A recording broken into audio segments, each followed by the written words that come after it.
Hey guys, J.R. Cook here from jradventure.org and author of The Minimalist Guide, and today I wanted to make a video because it's a new book that I'm writing and it's something that I'm really excited about. It's something that was a big challenge for me in my life, and I'm sure that it's a challenge in a lot of people's lives as well, and that is how to overcome procrastinating. So, to stop procrastinating, or what is procrastinating? I mean, it's like we're sitting around, we know what we need to do, it's like when there's a to-do list or there's something that we need to get done, whether it be, you're a college student and you are putting off studying or doing that research paper or doing your homework, or if you're an entrepreneur and you have things that that you need to be getting done. I really need to shoot that video, I really need to make that call, I really need to make that connection, I really need to follow through and place that big order, that's like thousands of dollars or whatever it happens to be, like we all have these things that we procrastinate on. And the challenge with overcoming it is a lot of times we associate pain with actually following through with these things. And so it's like, yeah, we want to get it done, but it's like, I'm a little bit afraid to get it done, or we think that it's just going to be a big pain to get it done, or we define it as something. It's like, oh, well, I have to do my homework. I have to do it. I don't want to do my homework. But if we frame it in a way, it's like, yeah, I don't want to do my homework, but I want to get good grades. Maybe if I want to get good grades, it's my overarching thing that I want, or I want to be successful. It's my overarching thing that I want. And doing my research paper, or following through with that transaction, or if it's at work, like, hey, I want a promotion, maybe going that extra mile will be worth it. Then all those things just become stepping stones. Research paper is just a stepping stone to going on my journey, and so looking at things through that frame of mind is one way to help overcome procrastination. Another big tip for overcoming procrastination is change the way that you move. So like you start noticing yourself like wanting to procrastinate, right? Just be like, or do something like just crazy that's gonna take your mind out of that. And like big thing for me, I do push-ups.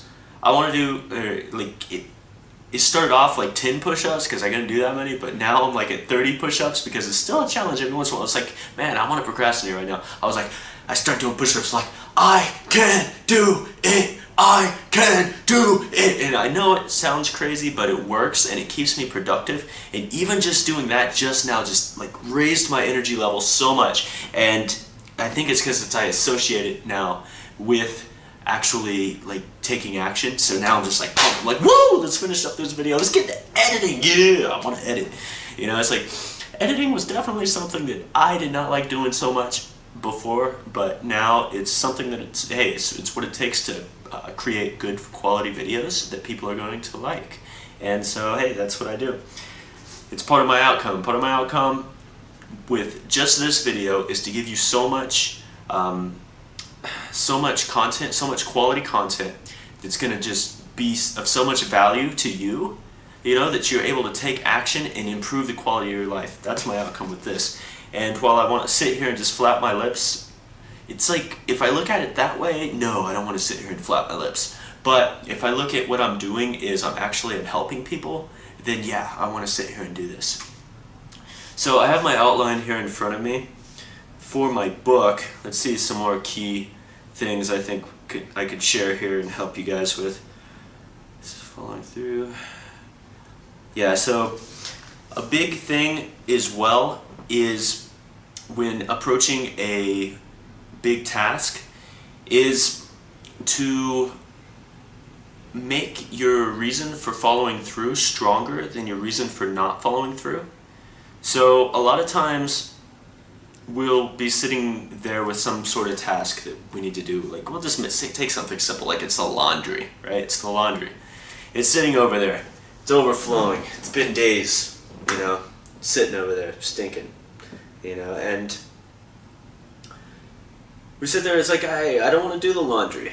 I don't want to do it. I'm thinking about other stuff. It's like I look over there, I'm like, later, right? But it's because I haven't defined it to myself the right way, if that's how I'm feeling. Because I think about how much I don't want to do it, but I don't think about how much I don't want it not to get done. So a question that I ask myself now before, anytime that I really do anything, like anytime that I decide to do something now, that way I don't have to deal with the procrastinating, like this laundry scenario I just came up with, is I decide what will happen if I don't do something. So I ask myself, what will happen if I don't do this? What will happen over the next few days? What will happen over the next week? The next month, the next year? And then it builds an incredible sense of pain and loss inside of me to where I definitely don't want to not do this. And it gives me enough drive that my next question is, what will happen to the benefit if I do it?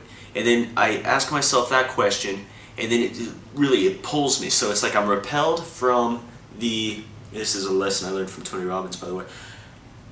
It repels me from what I don't want to happen, and it pulls me towards what I do want to happen. And that in itself is very powerful for not only procrastination, but just taking action in general. But I found that was a very, very quality thing, and that's a big, I'm going into depth with that in this book that I'm writing.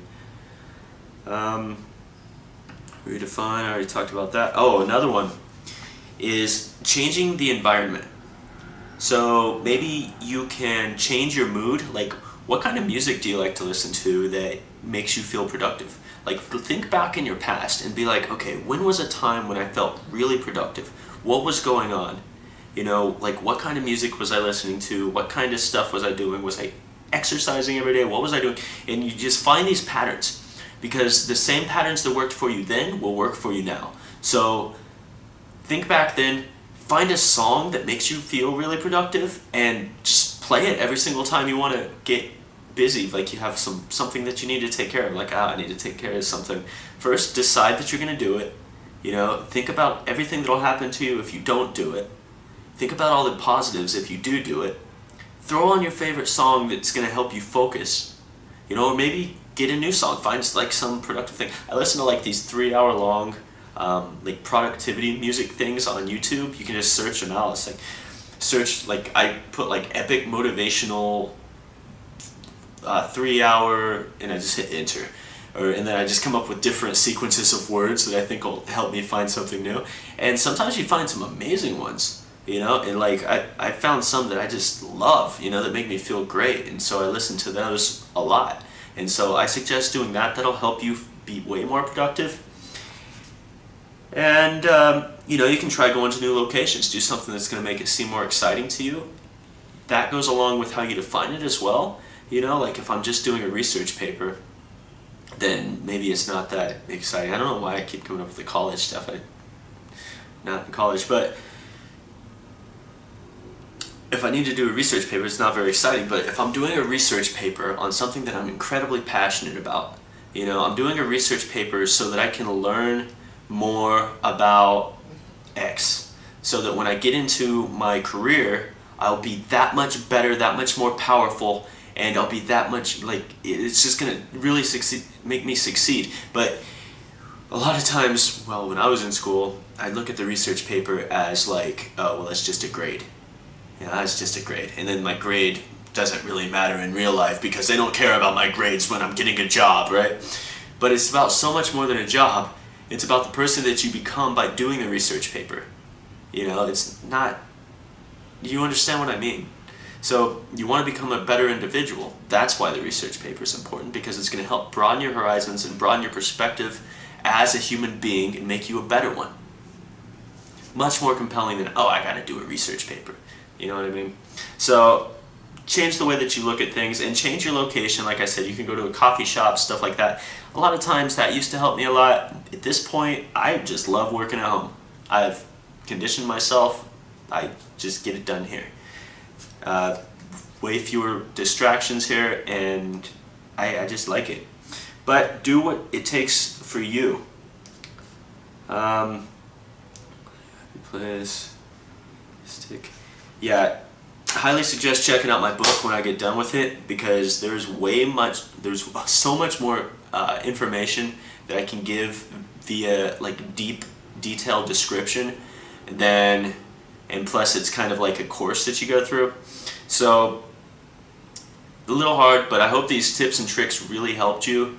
If you have any questions, leave a comment below. Go to jradventure.org, subscribe to my channel, or you can even reach out to me via email if you have any questions about this. It's email jr@jradventure.org. I'd love to hear from you, and I'd love to help you in any way that I can. I'm not trying to sell anything here. Obviously I have a book coming out, but it's not even here, so like, you know, when it does come out, I'll just go ahead and add the link down in the description though. It'll probably be, you know, a couple months. But thanks for watching, and make sure that you find your purpose in life and live your life with that purpose.